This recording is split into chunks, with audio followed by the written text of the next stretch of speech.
Cadangan mengehadkan tempoh jawatan Perdana Menteri kepada dua penggal mempunyai kelebihan dan kekurangan. Namun isu utama bukan terletak pada tempoh masa tetapi prestasi kepimpinan.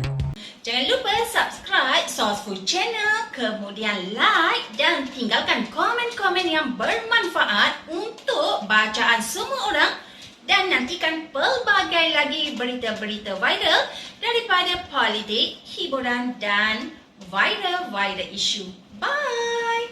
Menteri Besar Kedah Datuk Seri Muhammad Sanusi Makno berkata, sekiranya seseorang Perdana Menteri itu menunjukkan prestasi yang baik dan memberi manfaat kepada rakyat serta negara, ia tidak menjadi masalah untuk memegang jawatan tersebut sehingga 10 penggal.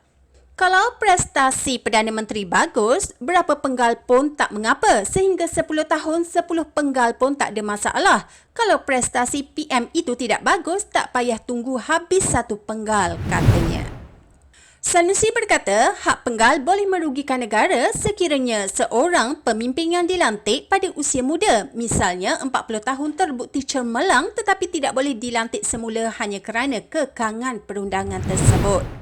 Kalau ada pemimpin muda dilantik sebagai PM pada umur 40 tahun dan prestasi bagus untuk rakyat dan negara, kita pula yang rugi bila dihadkan sebab dia tak boleh dilantik semula, katanya.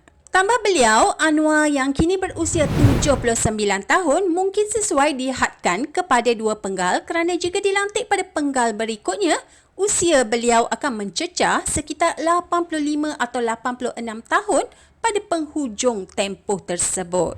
Anwar umur 79 tahun sekarang sesuai hadkan kepada 2 penggal sebab kalau jadi PM kali kedua, umur cecah 86 pada hujung penggal. Isunya di sini bukan pada tempoh masa tetapi prestasi, ujar beliau.